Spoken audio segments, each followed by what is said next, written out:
You guys ready? Yep. Happy New Year! 2020! Wait, why aren't we falling to the ground? Paint Bucket, what are you doing? This is stupid. I'm not doing this. Please, we need to not be stuck here! We shouldn't be excited for yet another mundane year. 2025 is already going downhill. It'll only get worse from here. Just jump with a number, please! He'll eventually start making out up there anyways. See ya. What are we supposed to do? I don't know, bro. I'm scared. Strawberry? Multicolored pen? Paint buckets? Anyone? That looks rough. Can't get down from mid-air of all places. Help! Call someone! A firefighter? Policeman? Doctor? Scientist? Yeah, probably a scientist at this point. Alright, I'll call a scientist. Be right back. Are we gonna die? Well, if we do, at least we had each other. Thanks for watching that introduction. I hope you enjoyed it. I'd like to give a shout out to Sonic the Jolteon, who helped voice act Boxing Glove and Composition Book, as well as Cosmos Dystopia, who helped voice act Paint Bucket. Thank you for contributing to this, and this would not have been possible without you two. And of course, I voice acted Multicolored Pen and Strawberry, and since this would be a longer video to make if I had to voice train every time I did a line, then I'll just use my regular voice. I hope you guys can understand and don't judge me for how deep it may be. So with that all said and out of the way, welcome to the scrap content video, where I'm going to go over a bunch of stuff that I would have originally gone through in the past 6 years, but never really got to, either because of demotivation, a lack of skill, or just not being able to do it. So with that said, let's get into the video. So just a warning that this will probably be low quality because of the way my screen recorder isn't that good. But with that said, this is the first thing that I scrapped, and it was all the way back in July of 2020. It was a show called Commodity Cataclysm, which you could obviously tell 11-year-old me stuck her nose in a thesaurus. So with that said, let's just take a look at what she has cooked up for us. You could tell I was wanting to do the whole voice-acted object show thing for a while, even before Object Hysteria, as bad as that was. So you could probably imagine how bad this would have been, given that it was made in 2020, when I was extremely immature. Which, to be fair, when I first made Object Hysteria in 2022, I wasn't exactly mature either, but you get what I'm trying to say. This wouldn't have been a good show if it went through.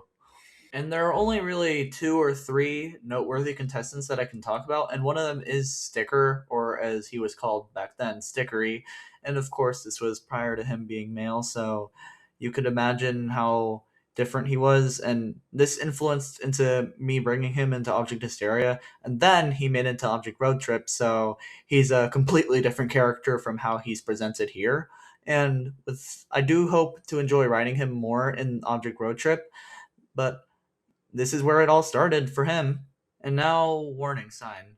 And in the canon Cuboid cinematic universe lore, this is how Exit Sign used to be prior to her being who she is today. And she's also quite different from who she was back then. For one, she has arms and she's a lot more happy than grumpy, but she is still protective, which you'll see in the Object Road Trip, and you might have even seen it in Object Hysteria. Also, something I find kind of fun about these two characters is that they're both trans but in opposite directions. So that does make for a pretty cool coincidence out of the two who made it into Object Hysteria and Object Road Trip. Pineapple isn't as noteworthy since he was never really used again, but I am planning to make him into one of the OCs that I have, similar to Pear, so he's not going to be entirely scrapped. As for the others that I'm skipping through, there is nothing really noteworthy about them either. Even less so noteworthy since I am not bringing these back at all. But I will say about 2-Ball that I should have brought him back instead of 7-Ball, who was infinitely more annoying and could have had a lot more potential as a genuine character. And that's about it. As you can tell, this wouldn't have been a really great show if you can't tell by the characters and the release date. But maybe this could have gone somewhere, who knows? But I've moved on to 2 other object shows, one of which should be releasing very soon. So really, there's no need to go back to this ever. Maybe I might if there's free time, but most likely not. So that's commodity cataclysm concluded. Now, this one really isn't as much in terms of content, but it is the teams that would have been implemented in Object Hysteria Episode 7 had it actually continued the normal way and didn't go off the rails as it did. But as you know, I did conclude it, not in terms of animation, but just in terms of patching up the timeline. And as such, those teams were scrapped. So I'll be talking about them individually, starting with the purple team, which would have been Water Bottle, Quarter, and Compass. I don't really know what this team would have been. I guess it would be like kind of like a tough guys team, I guess. I don't really know what I would have went for. Even then, I would have probably just made something on the spot for that team. And for the pink team, we have House, Witch Hat, and Glue. I would guess that Witch Hat and Glue, who have worked relatively close together, would continue to stick together throughout the game, and they would decide to team up with House since he lost Big Jaw, and they decided to team up with him to get a strategic advantage. I would presume that's why they teamed up. Again, I'm not really sure because these are teams that I made 2 to 3 years ago. And then the red team, which would have been Wiffle Ball and the Bull Sisters. And I guess they would stick together just because they have a lot of energy between each other. And now the blue team in this one would have been Trail Mix, Sapphire, Bricky, Cup, and the debuter, which ended up being Modeling Clay, I think. And that's why I ended up including her in Battle for the Meaning of Life as a form of compensation so that those votes don't go to waste. It was a close vote, too. I'm pretty sure there was one contestant who was one vote short. And that debuter vote was also scrapped, so I suppose that's appropriate. But that aside, the blue team, I think it would have just kind of been a leftover team, similar to other leftover style teams that would have ended up working together, maybe some drama. I'm not 100% sure. I don't think I need to repeat myself as to why, though. And for the last two teams, we have the Alliance, which is Composition Book, Exit Sign, and Tablety on the indigo colored team, and then Sticker and Kiwi on the green team. I feel like these would have just been friendship groups that would be kind of on their own and have to work like on their own in order to succeed compared to going with the success of their former teams, which I suppose could have been interesting, but I feel like this would have just made them like less developed and they couldn't branch out as much as they would as if they were like separated, for example.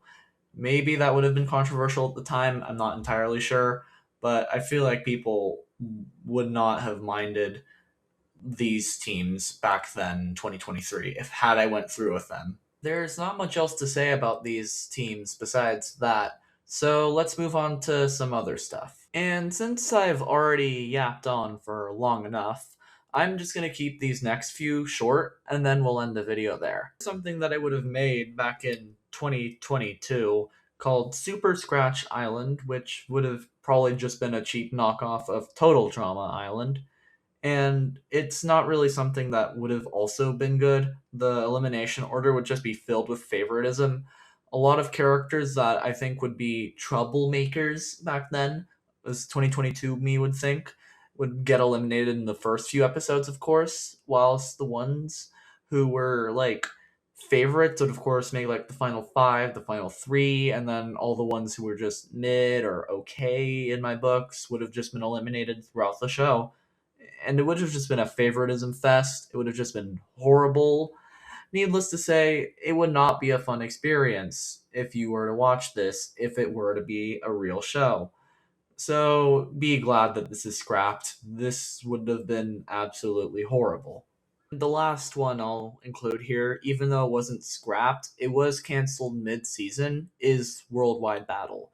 This was a very cheap knockoff of Total Drama World Tour that only got like one or two votes every episode. So it was really up to like one or two people who got eliminated each episode. So, needless to say, this series was not successful in the slightest. It was crappily animated, it had poor challenges, and it was just a complete mess the whole way through.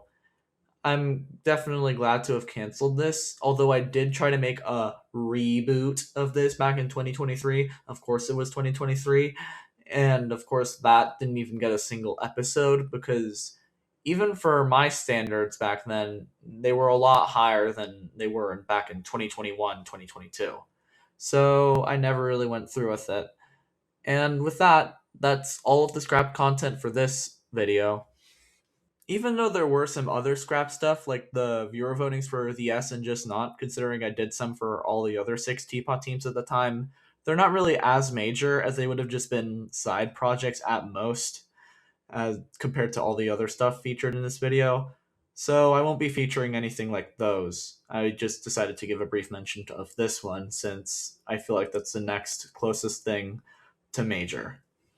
I hope you did enjoy seeing the stuff that I would have gone through had I had more motivation at the time. But they're gone now, and at least you get to see them instead of them just being hidden forever. But hey, even if you did look forward to some of these or think those would have been cool ideas, trust me, you'll enjoy Object Road Trip and Battle for the Meaning of Life a lot more. And they'll be coming out relatively soon. This year for sure. And just a reminder, this is what my trained voice sounds like. Sorry you really didn't get to hear it. I just wanted to get this video out fast. So, I hope you did enjoy this video, and I'll see you next time for another video, or potentially the first episode of one of my future shows.